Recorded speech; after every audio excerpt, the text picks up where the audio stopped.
Thanks for checking out our podcast. If you are interested in learning more about writing, go check out our syndication page, seriouswriter.com, where you can find resources, articles, videos, topical classes, and the Brew and Ink podcast. Again, seriouswriter.com. We thank you for listening.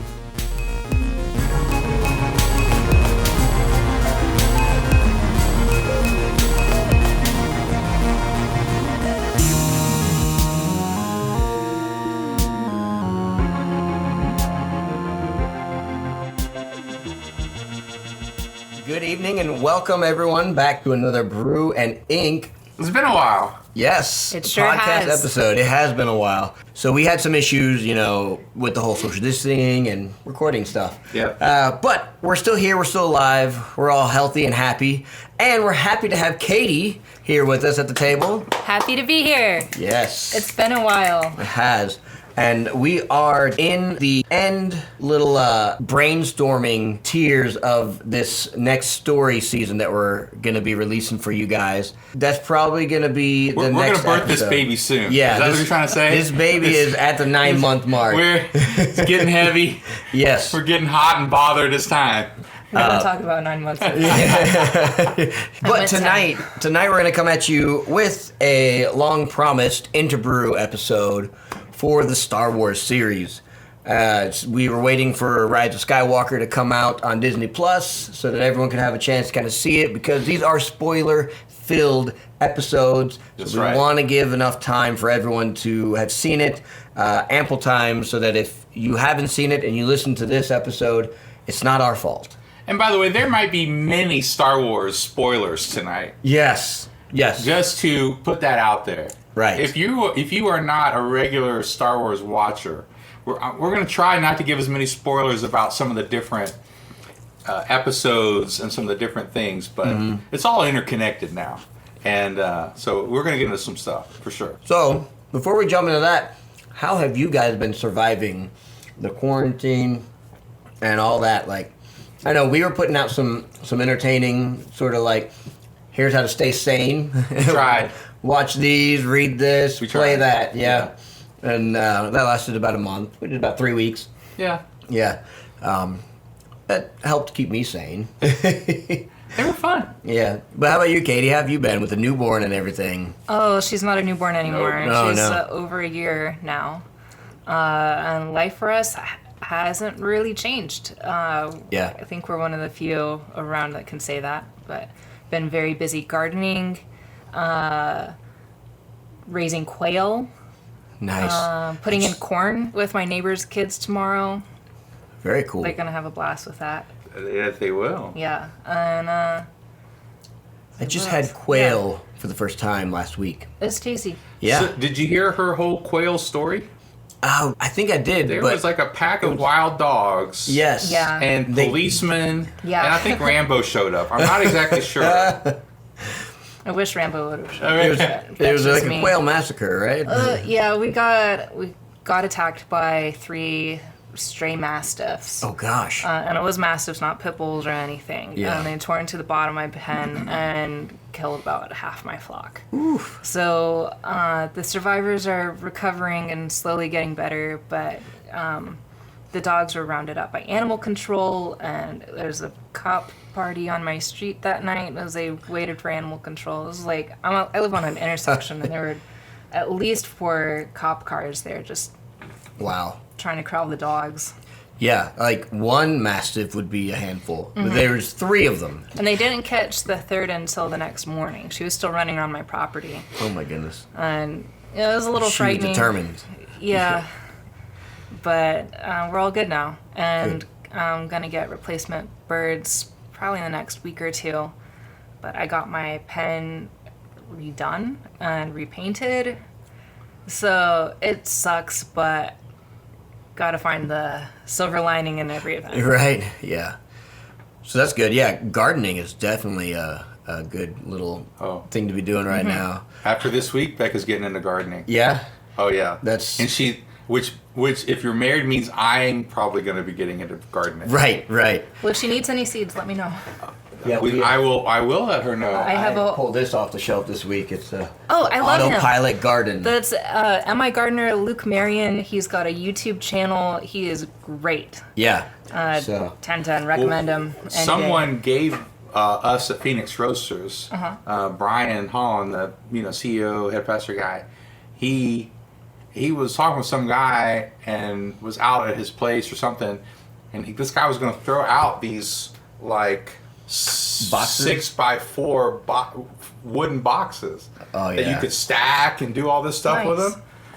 That was a steal. And Brian was like, "You're just going to throw these away?" He's like, "Yeah." So anyway, we grabbed a few of those. Excellent. So some of the pastors got some of those. Nice. And so yeah. So That's we will. cool. There will be something. Excellent. That's kind of my next goal. Is we tried to garden here before, and there's just a lot of tree coverage, so it's hard to find a good area for it. So I got to get some branches trimmed back. But over the past couple of weeks, we finally got our fire pit area all nice and upgraded.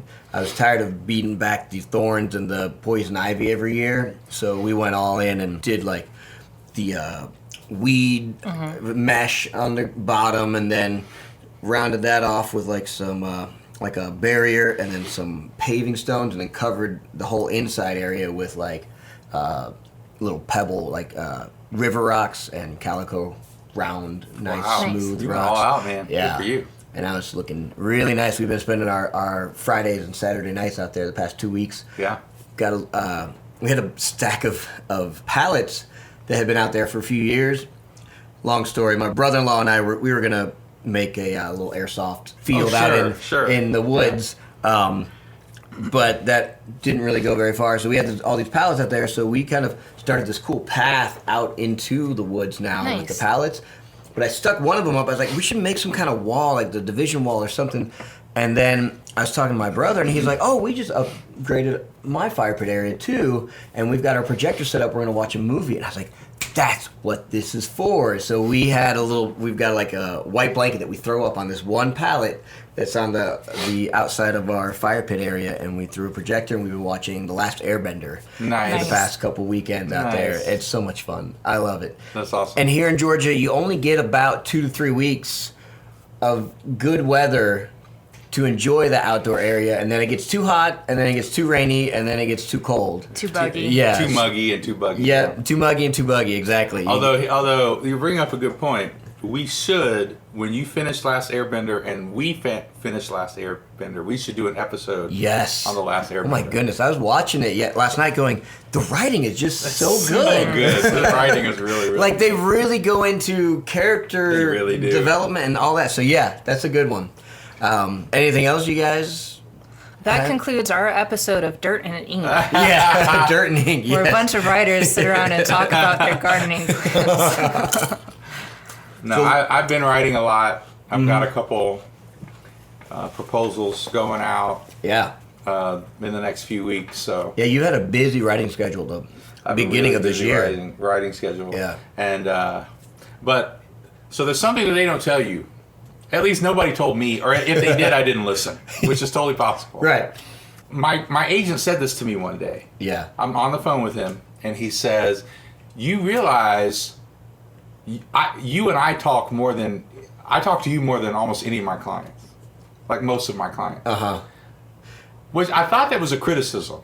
Okay. Because you're right. He's like, leave me alone. Maybe I don't have to talk to anyone else like this. Right? But he said no. He said most of my clients publish one book and I never hear from them again. And because I'm always calling him with ideas. Like, what if we did this? Yeah. And he likes it. Like, he's all in. Like, it doesn't go on for hours or anything, but he's all in talking about ideas and seeing possibilities. And he said most of my clients publish one book and then I never hear from them again. And of course I thought, well, that's crazy. And now I know why. Because you don't just publish a book. You don't just turn in a manuscript and then your job is done. now you got to talk with the marketing team. Now you got to talk with this team. And now you got to go. Now you got to like look at the covers. You know, now you got to blah blah blah blah. Now you got to talk to these people. And well, what's the blurb going to be? And now, like you've got months more work to do. That's not fun. Like there's nothing fun that happens. At that point. You're not like communing with your characters at that point anymore. Like this is nothing. Like you can be a little creative, and it's fun to see the cover, but like, and now I know why some people only publish one book and they quit. Because I'm like, well, who would want to go through this again? Right? This is not what I signed up for. Unless you have that sort of drive, that sort of drive that says, you know what, this is what I want my life to be. Like I don't want to just publish a book and be done. Right. Like I don't want to just have that as like a notch on the wall. Right. I want to be able to do this on a regular basis, and so then you can put that effort in. So it just goes to show you, man, even when you do what you love, there's a lot of work involved. There's a lot of like doing things that aren't really all that fun.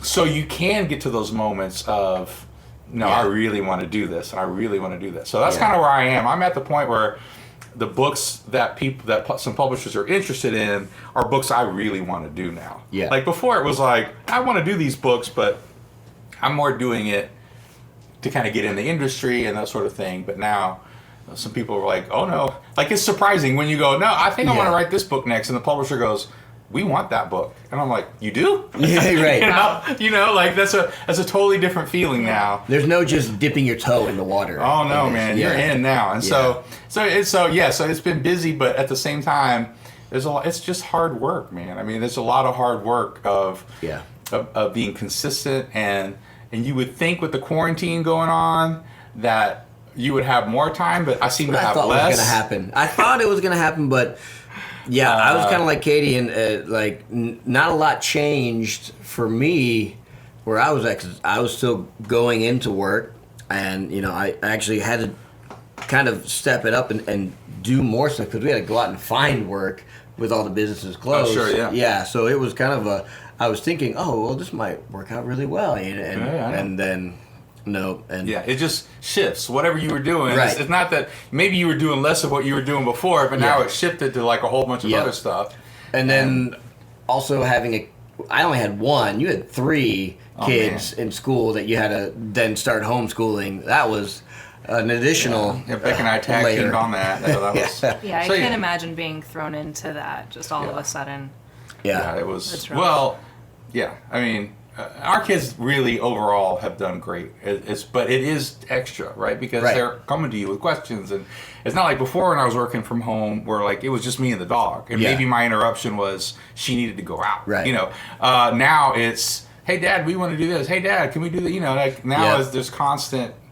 Well, and so it's hard my to get son in that is flow. still at the level where he's still learning to read, so you can't just tell him to sign on, do your homework.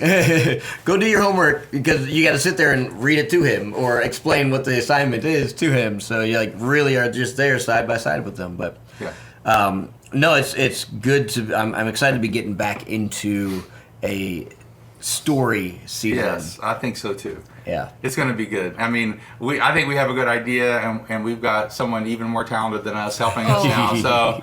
So it's gonna be a good season, man. Yeah. I think you and I had a good kind of groove going, and really put some things in place that helped improve Singularity from Boneyard, and from before, a little more organization on the front end. Yep. And so I think that's really taught us a lot. So it's gonna be good. So I know we're beating around the bush here, because Rise of Skywalker. Or the garden, yeah.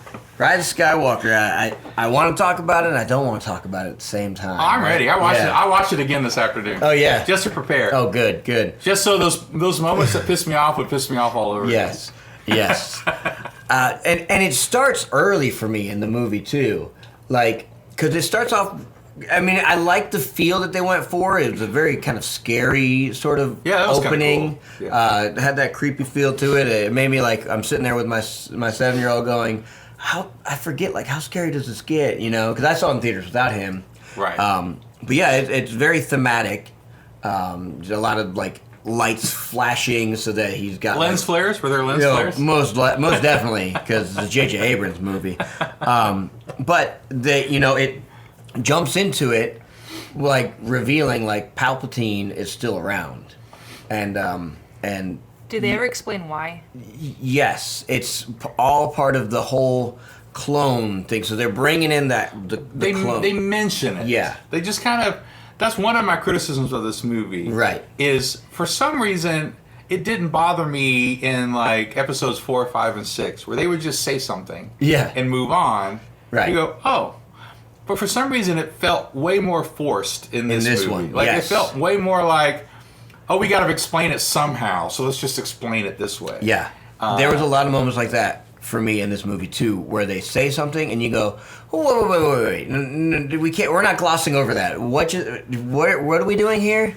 That's so I haven't seen Rise of Skywalker. Is it? Yeah, I don't even know the title. I saw the first one, and when they blew up the planets, they just kind of expected us to know the significance of that and who was there without explaining it. Five planets, just boom, boom, boom, like that. And there was no consequences. Yeah. They did something kind of similar to that in this one too. Like there's just planets that just get blown up, and there's really no repercussions to this because what they reveal in this one.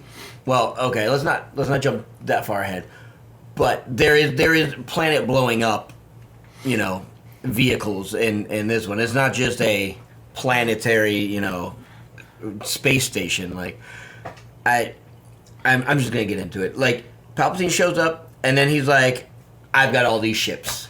And there's crews in all these ships too. Where does he get the ships? Where did he get these people? Like they're coming out of the ground. Am I right? They're coming out of the ocean. Out of the ocean. Yeah. Zombies? With crew inside of these ships. Well, under the ocean. Some of them had crews. Yeah, but yeah. They're just who built these things. Like I get it. He's kept himself alive through the Force and through this cloning. So like. His life force is deteriorating as he's hooked up to kind of the same sort of life-saving apparatus as Vader was, sort of. He's on this, like, giant kind of claw thing. Didn't he thing. fall out of a space station, though? Yes, but you never saw him die, okay? He managed to keep himself through the Force. It was definitely, so what I said before we started recording was the whole movie is convoluted. Like, the whole plot line, every plot point. Yeah. And I actually enjoyed this one. I really did. Yeah. Like, even watching it this afternoon, I was like, there were parts of it I was like, this is really cool. Yes. And we can get into some of those. But first of all, The Last Jedi, you can go back and listen to that episode. Yeah. But, like, that one was just horrible. And so I won't even watch that anymore. Except for maybe the lightsaber scene. With when in Snoke's little throne room. Yes, that's the coolest scene. That lightsaber scene was really cool. Yeah. So, but again, that one just felt like it was deconstructionist, if you know what that means. Like that was just we were just trying to like screw everybody over in Star Wars. Yeah. Like we're trying to do something totally different. They were trying to make twists without having established good. Exactly. Like story. Yeah, story, and so it just comes across as why. And so in this one, in the Rise of Skywalker, so basically, I said this before too, J.J. Abrams, I love parts of things and some things that J.J. Abrams has done. I've seen a lot of what he's done, but with Star Trek and now with Star Wars, he's a gimmick guy. Yeah. In other words, like. He'll take the idea, like he doesn't come up with an original idea. Right. Like he takes an idea and he kind of messes with it a little bit, makes his version of it, and that's all Force Awakens was. Yeah. Force Awakens was just another Death Star, another reason to go blow up a Death Star. Yeah. A new set of rebels. Well, the coolest thing about Force Awakens was the characters. I love Rey as a character. Yeah. I love Finn as a character. Poe annoys the bejesus out of me. Poe is annoying. But I'm so sorry. But he's a good character. Here's the thing. I enjoy him. Yeah? He was probably the most active character in the second movie. Oh, and almost all of them he's the most active. Yeah. Yeah, absolutely. But yes, so there and there is two parts of the directing to Star Wars. that you could say, yes, he was a great director in this regard because the movies are beautiful. Oh, they're well. They are they so look great. well shot and composed. The lighting effects and the visual effects, and there's a lot of thought, and it's so well done that you enjoy watching the movie, enjoy seeing it. But Absolutely as far agree. as the writing and getting the right kind of acting out of like that part of the directing, I feel like could have been better. Oh, absolutely. As we've seen in The Mandalorian. Yeah. You had a question? Oh, it's just a comment. The visual effects, I think for a lot of people may have, masked or disguised, taken the focus away from a lackluster story. Yep. I think that was the second movie actually had some really beautiful scenes in there that I was watching. I was like, I want that poster. I want that background. Oh, yeah. You know, even though the story itself, I was like, this is the slowest chase scene ever in a movie. In the second, oh my gosh! No, Yeah. The Last Jedi. Yeah, The Last Jedi. Yeah. So in Rise of Skywalker, they did it again. Yeah. And what do they call it when it's like a MacGuffin? What do they call it when it's like you got to get this thing to get this thing? But it's only MacGuffin if the object that they're seeking doesn't matter. Right. It could be replaced with anything. With anything. Oh, okay. Yeah. But that seems like the heart of all three of these Star Wars movies. Right. They got to go out and get this. We got to get this thing to get this thing to do this thing. Right. The map to Luke Skywalker.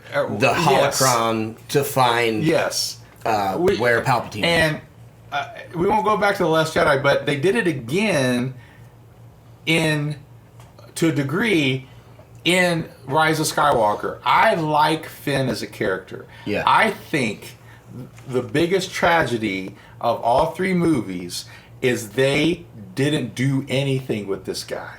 Right. They hardly. I know they kind of tried to in Rise of Skywalker, where now he's a general and now he's leading this, but they almost like had to come up with something for him to do. Right. It's almost like the writers are sitting there going, "Well, we know there's going to be a space battle. Well, what's Finn going to do? Because he's not a Jedi and he's not a pilot, And he's not the love interest anymore. and either. he's not the love interest. So what are we going to do?"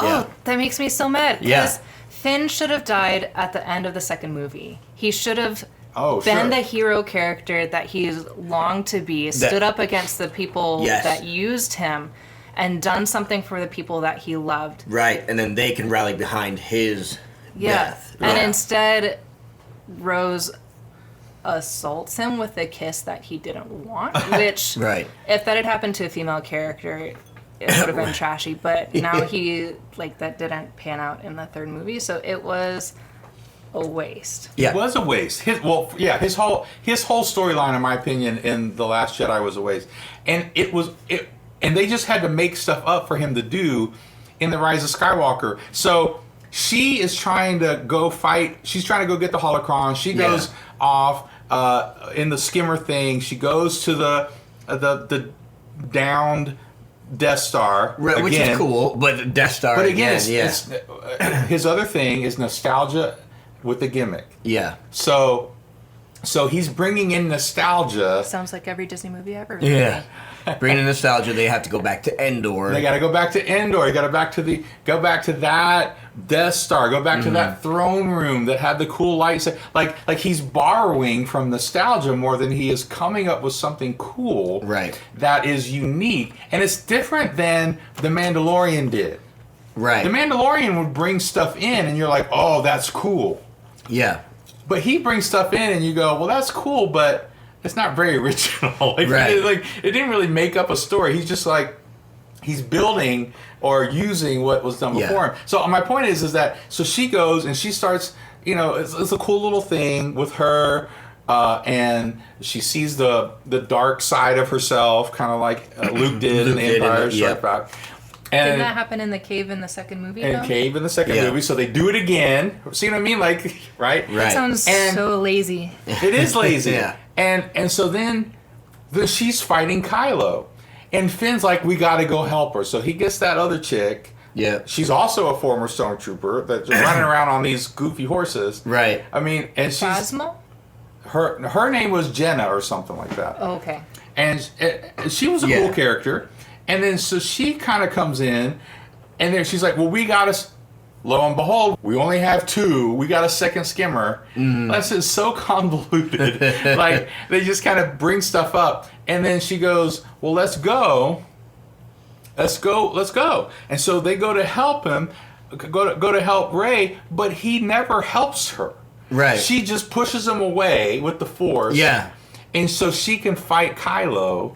Yeah. And I'm like, he's a useless character in this one. Yeah. And I love the idea, like you're saying, like, put him in a situation where he's really having to sacrifice himself, or he's in a well-written situation, but they kept not doing that, and that's so. There are a lot of things I liked. We can get into some of them. Did they keep him around because he was the token black character? I believe so. I really do. But in the first movie with them, I really liked the chemistry between him and Rey. Like, they had such good play off of each other. They're great. And then that, for some reason, they didn't carry that over into the second one. They split up the and then party. it was just not in there at all in the third one. Well, the chemistry that worked, starting in the second movie, was one of the good things about the second movie. The chemistry that worked was Kylo and Rey. Yeah. And I don't know how much that changed what J.J. Abrams did in the third movie. Right. So here's part of my problem, and we went over this with The Last Jedi. Yeah. Part of my problem is I don't think J.J. Abrams had a plan from day one. Right. Look, when George Lucas sat down, criticize him for whatever reason, but when he decided to do 5 and 6 after Star Wars hits it big, he had a plan. Right. Like, he didn't, when he started writing Empire Strikes Back, he knew where he was going at the end of Return of the Jedi, at least generally. Yeah. When he was doing episodes 1, 2, and 3, he had a plan. You don't do a trilogy without a plan. Right. And so, at least a loose plan, at least an idea of where all of this is going.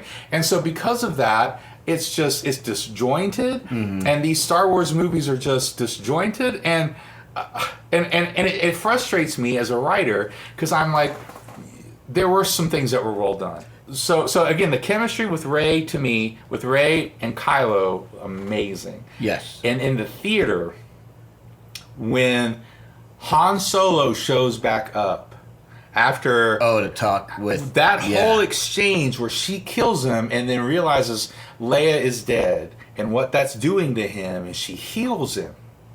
Right. Because she could have killed him. So, and that changes.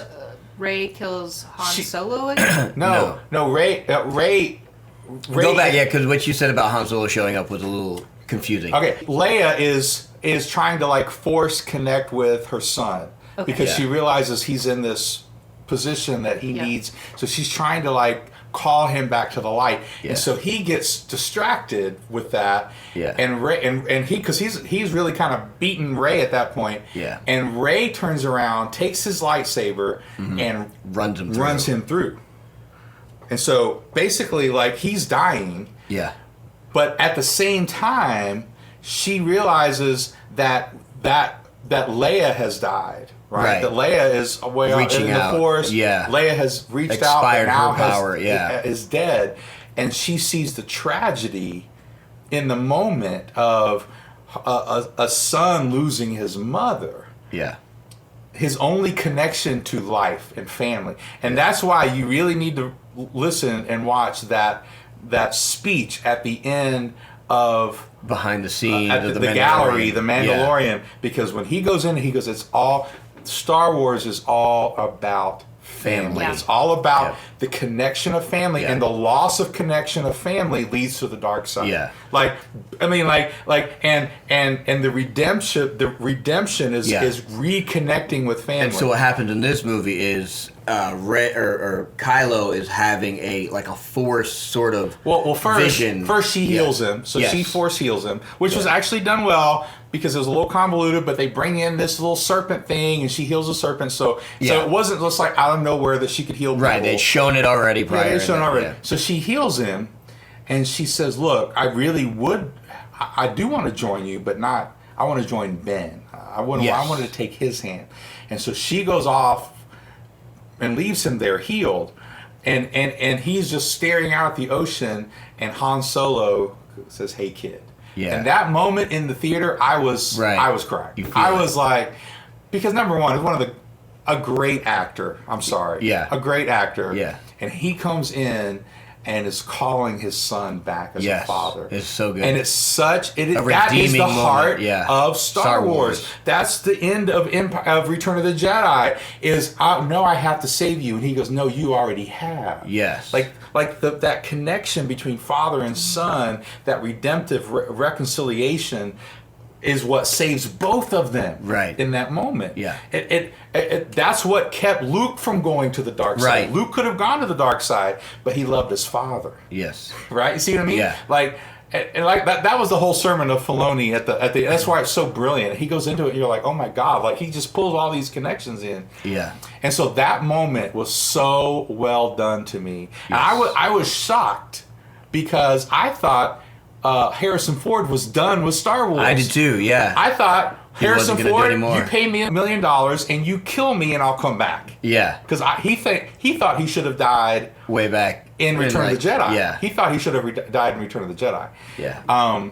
He thought that should have been the sacrificial moment for good or whatever. Yeah. And so I thought when I saw him in there too, I was like, what? They got him back in for one more acting. But if I had been an actor and read that scene, I would have come back for that too. Yeah. I would have come back for that moment. Yeah. Because it was a redemptive callback to what happened in the first movie, which was one of the best scenes of The Force Awakens, is where he comes out Right.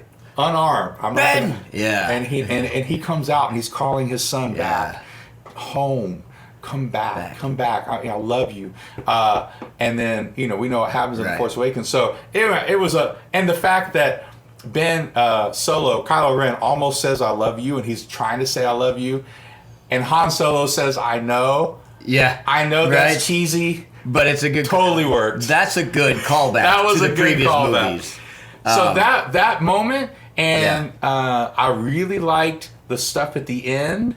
All that stuff with Kylo. Yeah. And I like the fact that they built on, again, I don't know if J.J. Abrams meant to do it, but I like that they built on the fact that they could interact with each other in the Force. Right.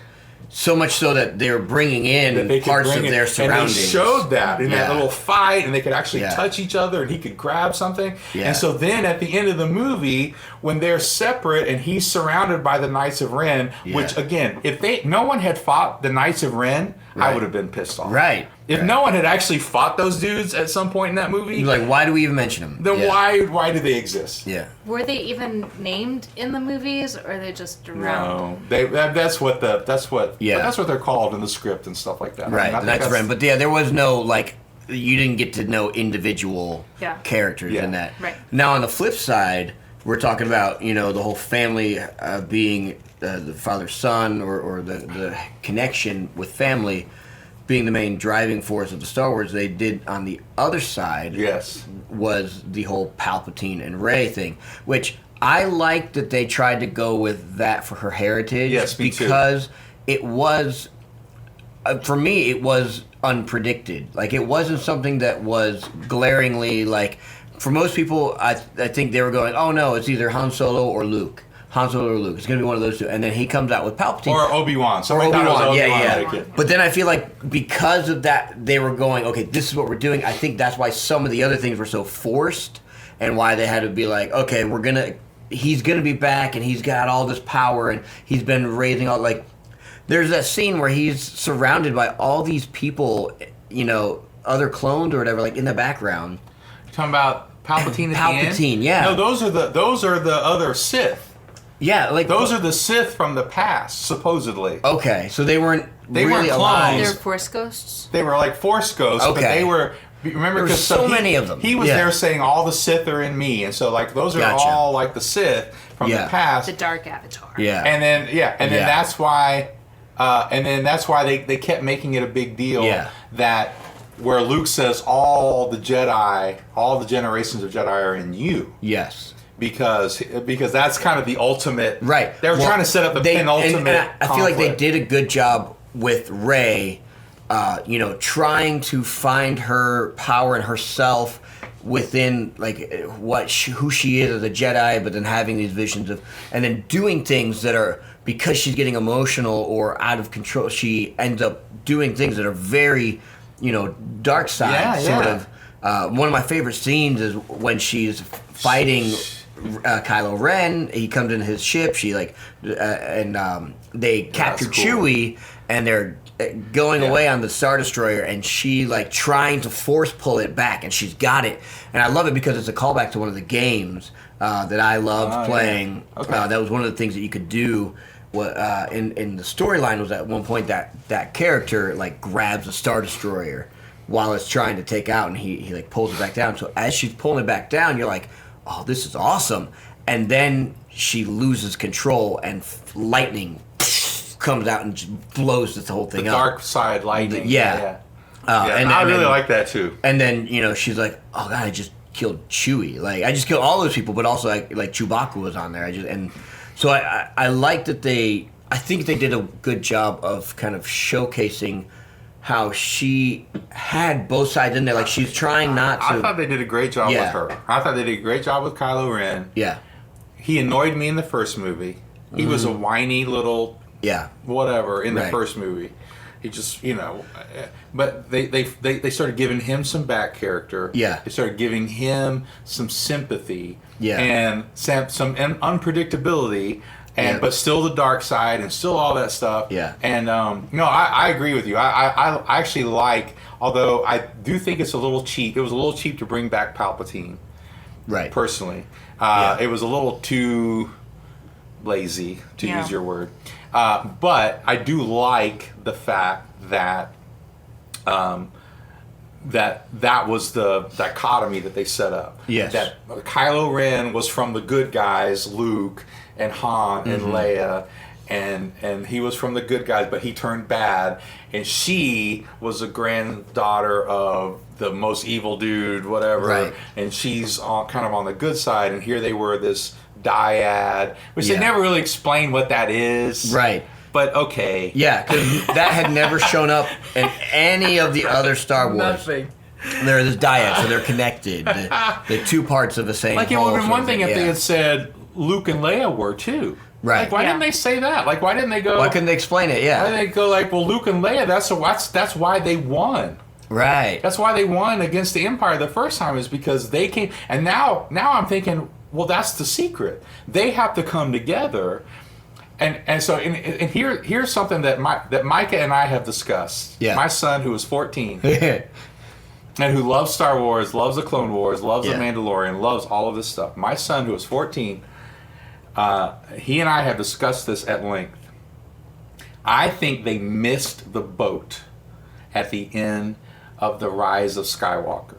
So if you are a Star Wars nerd like me, here's what happened. Yeah. There used to be just people who used the Force. Right.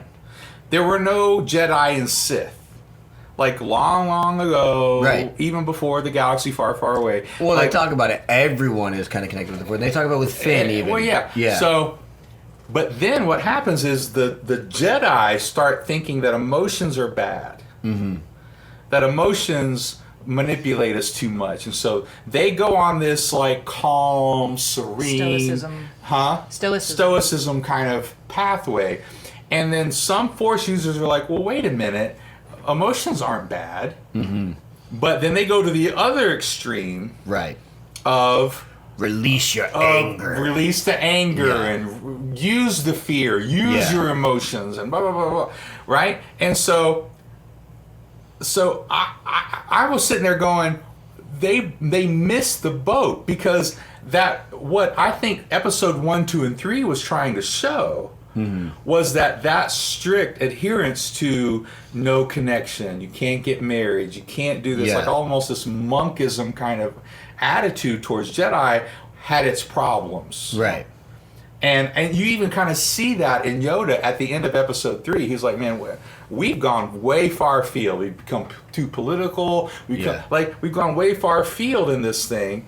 And Anakin was kind of caught in the middle. Right. He had to choose, do I love my wife and I try to save her, or do I stay a Jedi? Right. The Jedi created Darth Vader. Huh? The Jedi created Darth Vader. Right. Yeah, the Jedi created. Because they forced him to suppress. Yeah. What if somehow at the end they took Kylo Ren and Rey and said, we're getting rid of both. Right. We're getting rid of this extreme idea of the Jedi and this extreme idea of the Sith, the Gray Jedi. We're going to we're going to realize that there's tension that needs to happen between what is emotional and connection and doing what is right and all of these things. And so they didn't do that. But I still like what they did. So what was Micah's point? Oh no, but that's what Mike and I were talking about, because yeah. Micah knows the history too. So Mike and I were both like, why didn't they bring in this Gray Jedi kind of idea at the end and start some new pathway? Right. Some new pathway that says, no, we're not going to be emotionless, robots. Yeah. We're going to. We're not going to like just totally be devoid of that. I liked. And by the way, I like watching it with subtitles because they're telling me who some of the voices are that are talking to the disembodied to Rey at the end, and they're all people I know, like from books, and like they didn't bring in just people from the movies. They brought in people from the Clone Wars and from Rebels. Oh, nice. Ahsoka talks to her. Like there's all these different people that are talking to her. Yeah, and I really like that. I thought that was cool. Now, what did you think? What do you think they were trying to communicate or state with her at the end when she asked her name and she says, I'm Rey Skywalker? Like, now taking on the title Skywalker as a title rather than a lineage sort of thing. Like, I've been trying to figure that out myself. Like, okay, so what does that mean? What's the significance of her adopting that bloodline? Is it just to erase the Palpatine stain? Partly. I mean, the way I took it, I don't know what they were trying to do, but the way I took it was because he talked about, Palpatine says, if you don't strike me down and become the Empress, you'll lose your new family. Okay. So this was her. And again, they didn't make this clear enough to me. Right. I mean, so this is my guess. But they didn't. But I think that the idea they're trying to get across in these three movies was, on the one hand, a callback to real redemptive family issues, right? Like they did with Han Solo and Ben and Leia and Ben. Like they so that was cool. But I think on the other side, they were trying to make another point that family is also, to some degree, self-generated. Like, you choose your family, too. Mm-hmm. Like, there's a part of family that you choose, of people who you may not be blood related to, but you are connected to in a different way. And so even though Palpatine was her physical... blood ancestor. She was trained by Luke. Right. And she was trained by Leia. And she... kissed Ben. Right? I mean, like, there was that redemptive moment with Ben. Yeah. And so I think she's just, that's what I got out of it. Okay. She just took on that family name because that's who she really was. That's where she really came from in the end. And so that's what I took from it. One of the things I do like about them bringing Palpatine into this is that he then becomes the character that bridges all of these movies together. I thought about that too. He's very humanistic and political in the first three, or episodes 1, 2, and 3, and then he's kind of that behind the scenes puppet master in the original movies 4, 5, and 6 until he's kind of revealed at the end of Return of the Jedi, and then he's obviously not around in 7 and 8, but in 9 you realize, everything that he's been, like, the connection that they had. Because that's the thing, he said, your connection was all me. I was doing this. I made Snoke. I made all these things that were influencing in your life. They spiderwebbed him retroactively. Yeah, I agree. Because I was thinking about that as a writer. I was like, would you have come up with how would you have done it? A bigger, like someone that was behind? Right. No, Palpatine, it would have been weird. Like, he's even talked about in episode 2, I believe it was, where he had learned how to, basically prolong life. That was 3. Or 3. Okay, that was in the third. And he repeats the line in the new movie. Yes. He goes, dark side has some things, whatever people consider unnatural, whatever. Yeah. And so in the whole scheme of things, I was behind that idea. But some of the stuff of just like him just having all these resources without anyone knowing. Yeah, right. And like these people are just on a beck and call, like waiting for him to just, Yeah, like I don't snap his fingers. Like they didn't go into the New Republic. Like obviously there was this new government. That's the one that got blown up. That's the one that got blown up in the first movie. So they don't go into like what was going on with that. Nope. And why is there, if they're a legitimate government, how are they a resistance? Yeah. Right. Right. I mean, there's so many things that I think are more, in my opinion, more agenda based than they were actually. Like it's not like they just said, look, okay, well they set up a republic, but the empire's still around. Yeah. Now they got to call it the First Order for some reason. Right. Like you know what I mean? Like it's not the They don't want to be the rebellion because. And how about what they did with General Hux's character?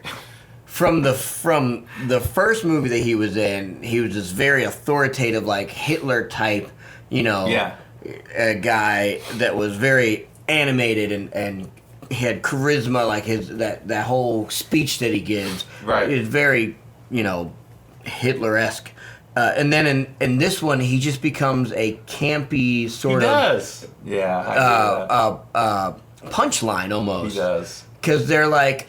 You keep getting this. Oh, here's this information that we got. There's a mole or whatever. There's someone inside that we've got this information from, and so you're kind of like, oh, okay, that makes sense. That's happening in the other movies, and then they're like at the point of about to being shot. Gets shot. They're about to be executed, and then you hear fire, gunfire, and who is like Finn and Poe. And Chewie, yeah, and they open their eyes and they're like, "What?" And then General Hux is there, and he had shot the 3 people that were, basically the firing squad, and then he just jumped right into it. I've been the informant on the inside. Yeah, I'm the spy on the inside. You can't do that without giving suggestions and hints and clues, foreshadowing. Thank you.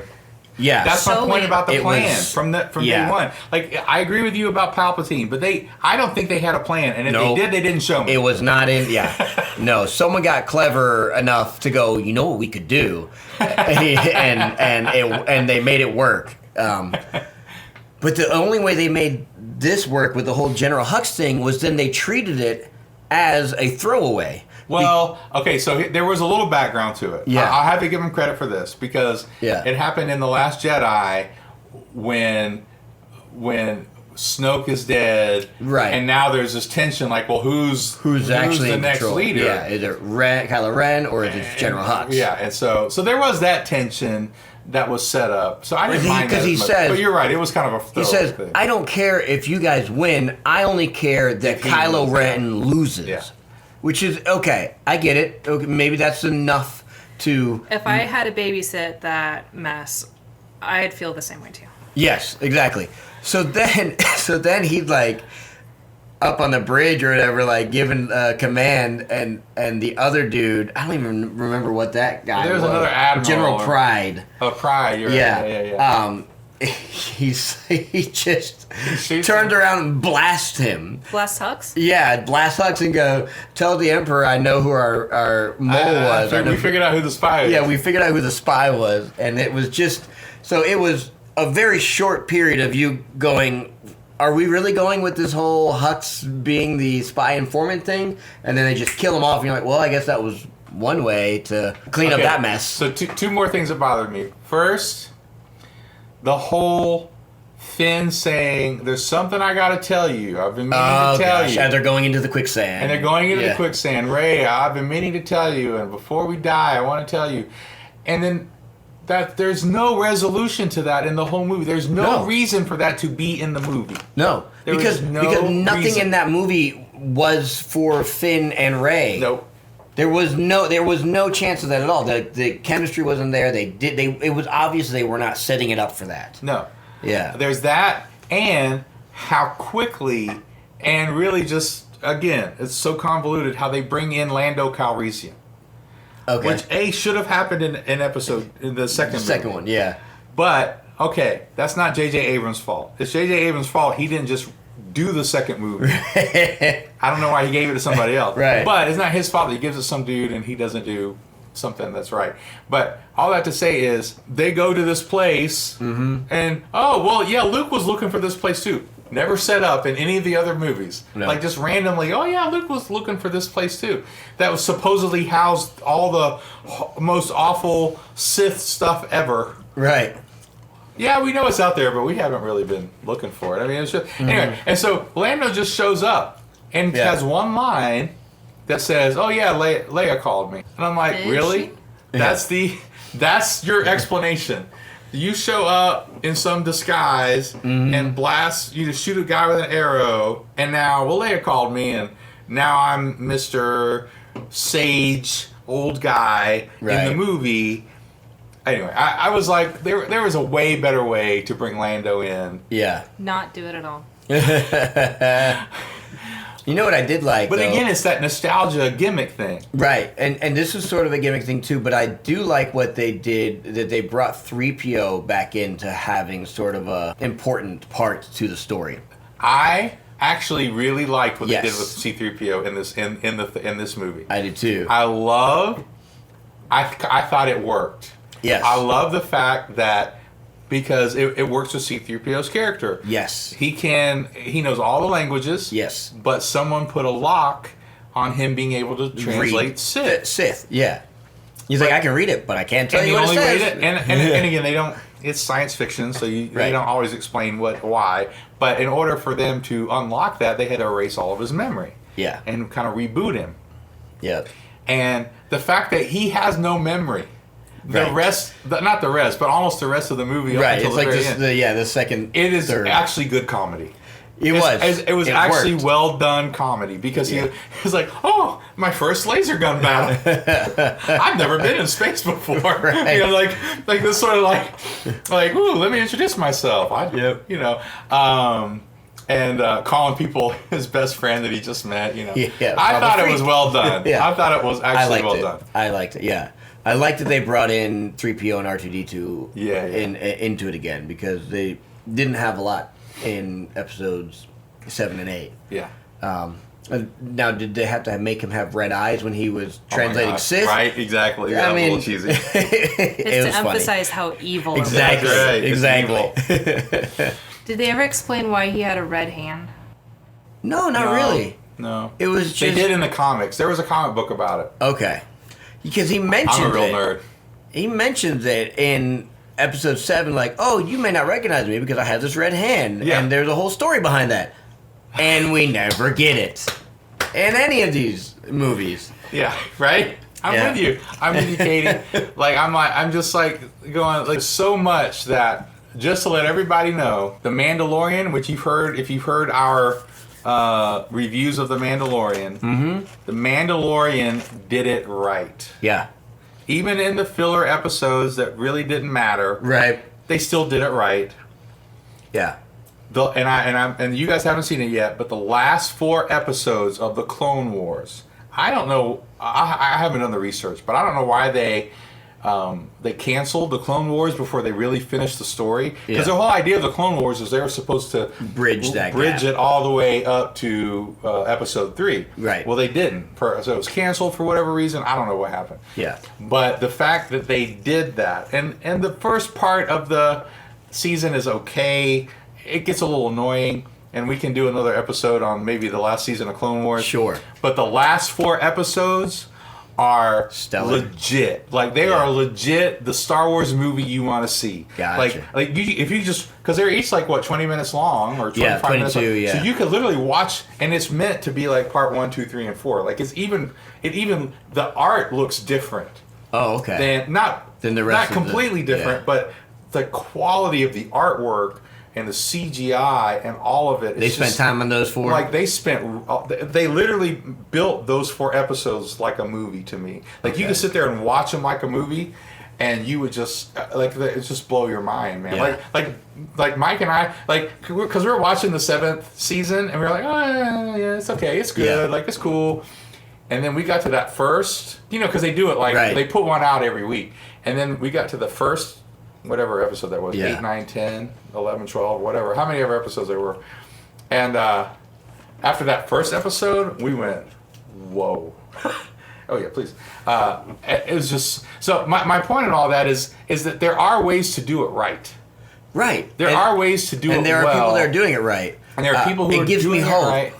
And there are rumors that Ahsoka is going to have her own TV show. She's a great character. Oh my gosh. Mm-hmm. She's literally Micah's favorite. He doesn't hate female characters, but he's usually not the kind who's like, oh, she's a cool character. Yeah. But she is his favorite. Well, think about her importance in the whole scheme of things. She's the only student, the only Padawan of Anakin. Yeah. Before he completely goes dark side. So, she's such a great tie-in to the before characters in 1, 2, and 3, and then what happens in the rest of the story, which is great. And I'm only season 3 into the Clone Wars, because I love the style. I love how it always opens up with a 1950s newscaster. Yeah, it's cool. It's voiceover. Cool. It is. But I feel some of the episodes are just the storylines are very forgettable. Sometimes. Yeah. Oh yeah. There's definitely some filler episodes in there. Which is why Mike and I, like I was telling you before, pick and choose the good. Yeah, we pick and choose. It's just kind of get the ones that are important. Yeah, because a lot of the where they get the stuff for the Mandalorian season, a lot of that does come from the animated series of the Clone Wars. That's cool. Yeah. So if you got to go back, and if you really want to understand what's being set up in the Mandalorian, you got to go watch the Mandalorian episodes from the Clone Wars. Is that necessary viewing to understand the Mandalorian show? No. It's not necessary. No. Just fun. It helps you kind of appreciate who the Mandalorians are. It's done right. Okay. Which means you don't need it to enjoy the Mandalorian. But it makes connections. So right? there is this thing called the dark saber, the black lightsaber that has a very strong tie-in to the Mandalorians. That is, you can follow it through the Clone Wars. Okay. Yeah. But all I have to say is with Rise of Skywalker, again, there were parts of it that I enjoyed, and there were parts of it that I went, that's legitimately cool. Yeah. And I really like that. Yeah. Watching it this time, I saw the Ghost, the ship from Rebels. I saw that at the end. I saw it 3 times. Nice. They were definitely putting some stuff in there. Right. Callbacks. That was connected across the canon. So there was some of that I enjoyed, and I did it. I enjoyed the overall arc. There was just some of it that I wish they had done way more naturally. Oh, this is another thing I enjoyed. I was really skeptical in how they were going to bring Leia into it. Right. Because she filmed nothing. Away. Yeah. She filmed nothing. It was all archive footage. This is all extra footage, B-roll footage that they brought in from the first 2 movies. Yep. And the way they did it, I know it was difficult, and I know they just used some vague lines from her and built. I mean, it's obvious what they did. They used these vague lines from her. Yeah. And then they just built conversations around it, which is fine. Yeah. Because she had to be in that movie. Yes. She really did. So I liked what they did with that. There were parts of it that I really did like. I just felt like it was so based on. The Abrams ones were based on way too much on nostalgia and gimmicks and convoluted changes of story. Stuff would just happen. Yeah. And they would just kind of explain it when it happened. And you're like, what? Oh, what?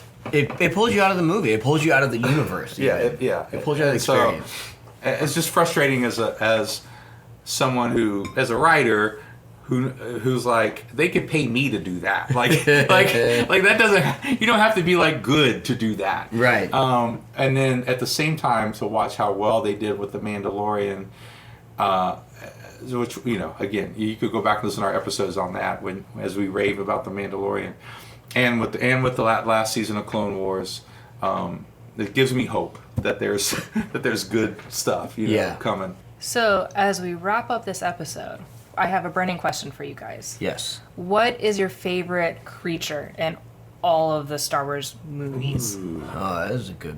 The favorite creature. Yeah. For me, it's the jumping lizard that Obi-Wan rides in episode 2. That makes those crazy whooping. Yeah. I can't even make the sound, It's but pretty yeah. cool. Yeah. That was Was pretty that cool. 2 or 3? I have no idea. It was in 2 for sure, and then I think he shows up again in 3. When they're climbing around the canyon. Yeah. I think that's in 3. The last time I saw these, I think I was in middle school. Yeah. No, I think that's So- in 3, but that was a really cool creature. Yeah. Yeah. Man, that's tough. When I was a kid, it was Yeah. a Tauntauns for sure. Tauntauns. When I was yeah. a kid, it was a Tauntauns for sure. And really, most, if not all of the creatures, maybe the hammerhead alien was cool. I really liked him. But in episodes 4, 5, and 6, they did a great job with the creatures. Yeah. That's a really big kind of, gimmick is maybe not the right word, but it's something that happens a lot in Star Wars stories. Where It's Right. like, you're just doing something, and then there's a creature. Right. And I think that's what makes a Star Wars movie Star Wars, is because humans aren't the only things around. Right. And that's what kind of irritated me about 7 and 8, is it's so human-centric. The only alien that's seen is Admiral Akbar. Akbar, yeah. And he just dies. And he dies. Yeah. And there's Right. no other cool aliens. Well, Maz is in- cool. Yeah, she's cool. But again, just small roles, and I just like seeing the filler aliens. yeah. In 8, they really tried to play up those whole, like, ice foxes or whatever, those crystal foxes. They were cool. They were cool, but Pokemon. Pokemon, yeah. Yeah. They had no, they showed them way out, but, like, I remember just watching, like, the behind-the-scenes footage, and they're, like, going on and on about how they, like, thought all these things into those little creatures and, like, the animation and all that stuff. And I was like, they really weren't that integral in the movie itself. Man, I'm thinking of all these different creatures, the Rancor, the Rancor. I really liked that the giant worm creature that was in the asteroid that the Millennium Falcon Yes. thought they were like That was just one in of a my favorite cave. scenes as a kid. Yes. Oh my gosh, I love And then that scene as a like kid. all of a sudden they realize, oh gosh, we're in something like, and then that scene where they're like taking out and it's like right behind them. Yeah. like Very Jabba the Hutt in the 3rd movie, because I mean, think about this. When I was a kid, Yeah. you heard about Jabba the Hutt for 2 whole movies, and Yeah. these were their favorite movies ever. When I was a kid, right? These were like Star Wars, Empire Strikes Back, and then Return of the Jedi comes out, and you're like, oh, now we get to see Jabba the Hutt. Like there was such potential to be disappointed in that moment. Right. There was a high level of potential to be right. disappointed. The build up. There was such a buildup, and it did not let you down. I mean, think about that as a creator. Yeah, it might have had something to do with Carrie Fisher standing next to him. That didn't hurt. That didn't hurt. But yeah, the Hutt's It's gonna be a big slug, and just in case that doesn't work, you're gonna be in a metal bikini. Right, exactly. I better start working out. Worked well, yeah. But no, there are I think that is one of the things that makes Star Wars a universe to appreciate and to dive into, because there's all different kinds of creatures. Yeah. Even the guy that had Anakin as a slave, The blue the blue, bug guy. yeah, Nabula or whatever his name was, something like that. right. But they're basically not impervious, but they're resistant to force.